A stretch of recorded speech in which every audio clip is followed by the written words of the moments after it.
طبيعي ربع أنا وعرب أنا حلبا أنا نقض سفير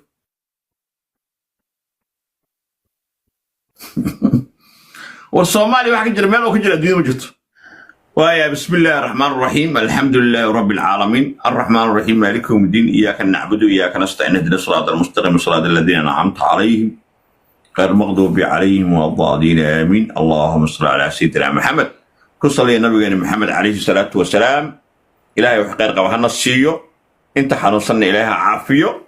تذكر أنت نوالك الله ونحرسته أنت مراد كل مراد كذا الله سهله قف كستو دبها استندبك الله كقاضو dadka hoos joogana qof kasta ma taqaana problemkiisu qabaahe ha aaminsado ma taqaana in dibka Ilaahay ka qaado dalka nabad Allah nooga dhigo dadka tuugada ah ee ummadda Soomaaliyeed dhigooda ka ganacsanaya ee cashuurta tuugada ku soo rogaya ee ummadda dhunta u galay ee ciyaalku bajilay shaqaysan kara ummadda Allah ka qabto Ilaahay isaga awoolle ummadda Allah ka qabto wixii dalka dhib ku ah wixii dalka u yimid inay dhacaan ummadda boobaan dantooda ka shaqeyn ee dan gaar ah u shaqaysanaya dadka loo xirayo shirkadaha ummadda Allah ka qabto idinka Ilaahay maxkamad saad ku duceysanaysa waaya magacaaga istaxniin sheeg maam Khadiija Yusuf Ibrahim Khadiija qolomata Abrionis ma isaaqata kamada aaw ma isaaqa caawibi isaaq Abrionis yaa kata Musacre waa waray madaman Musata Maya Jibril Aadan Jibril Aadan mata waayahay halkee joogtaa Dubai baad joogtaa jow kow yaa ka cabanaysaa nin baa i dhacay magaciis Faisal baa leedahay Faisal Cabdi xaguu joogaa Birmingham ingiriisku degan yahay yuu yahay asagu waa isaaqo waa Abrionis yuu ka yahay Abrionis reer Caynaashe waxaan rabaa ku dhaarto magac Ilaahay waxa noo sheegay runta waa wallaahi waa igu billaahi waa igu tallaahi kiiska dacwadayda iyo waxaan sheegay waa run waa igu wallaahi waa igu billaahi waa igu tallaahi waxaan sheegayaa inay run tahay okay gudagal sheekada ka sheekay marka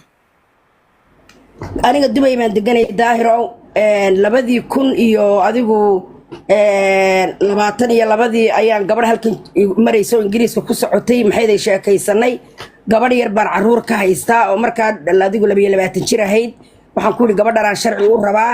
gabadhii waxay tiri qof baan ku soo raadinayaa adu sheeko dheer kadib ninkaas la soo helay ninkii maxay toolay waa leela hadal siiyay lacag $22,000 buu istaagay inuu sharcigayga iibiyo kadibna adigu halka lacagtii waan diray $5,000 baa laygu soo dir markii hore wuxuu 3,000 la ii soo diro markii kalena wuxuu yiri hal ii soo 2,000 lagu daro qarash iyo waxbaan gelayaa iyo tigirkana waan goosanaya xaggaana warqadaha iyo waxbaan sameynaya adu 5,000 baan u diray 5,000 markuu aan u diray buu ayuu yiri lacagta kalena 16,000 kalena meel ha dhigto 15 baan markaa hayay kale 15 baan meel u dhigay asaga uu sheegtay kadibna wuu yimid warqadihii wixii markuu yimid Dubai markuu iigu yimi wuu isgadiyay wuxuu yiri qarashka anigu ma qabo sidaa ma yahayn markaan arkay inuu isgadiyay anigu warqadahayga iyo waxayga qarashka aniga samaystay warqadihii markaan samaysanay wuu naga tagay 30kii wuxuu naga tagay August 2022 bay ahayd sidaa markuu tagay 2 wiil kadib uu lawyer-kiisi warqadihii wixii u geeyay warqadihii baa bar buu iska sii tuurayba adu warqadii baa haddana ka daba diray adigu way socdo waxay socoto lawyer-kii baa la isdilay lawyer-kii buu ka wareegay lawyer kale uu qabsaday hadda iyo kow markaa iyo kow baan haddana anigu warqadihii iyo sawiradii iyo qarash kale dib u galoon wax kale haddana dib u diray ila lawyer-kii hore alaabadii hore uga tagay moogtaa kadib wuxuu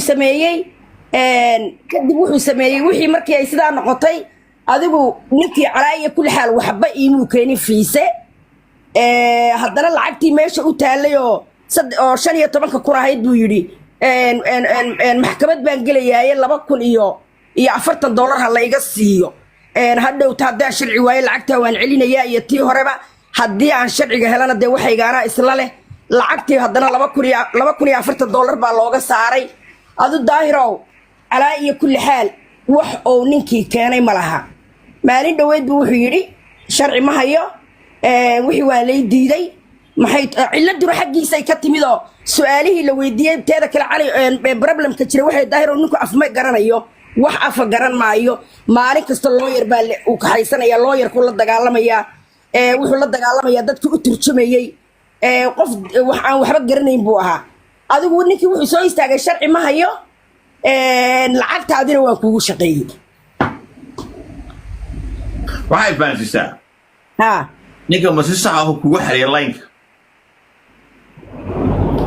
ninka aniga maxay dad ba halka jooga halinka wuu xareeyay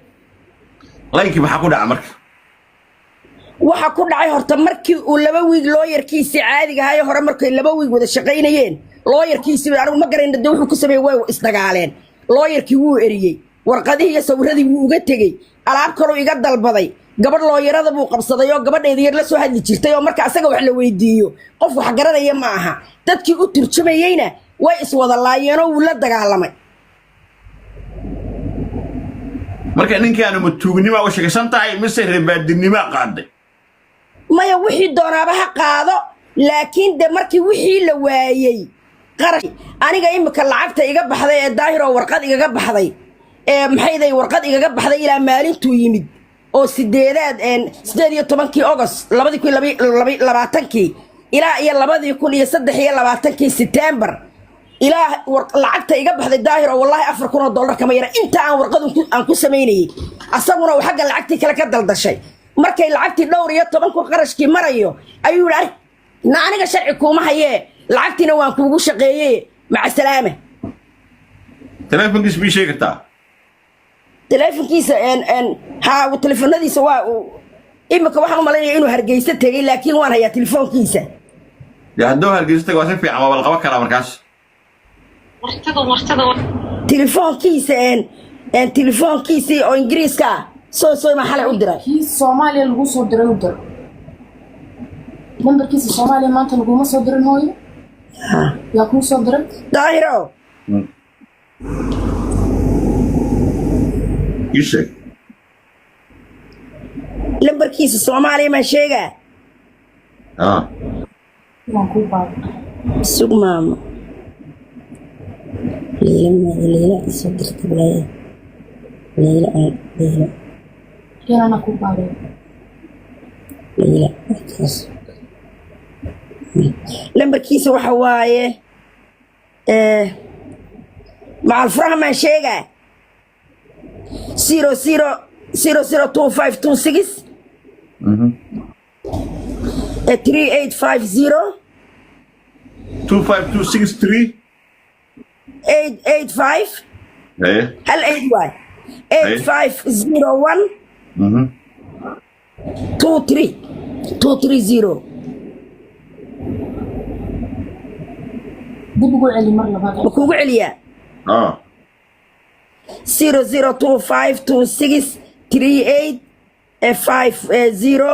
00252638501230 لما كاسا ايا اللي يقولوا وطا صومالي بقي اسمع لا فيصل عبدي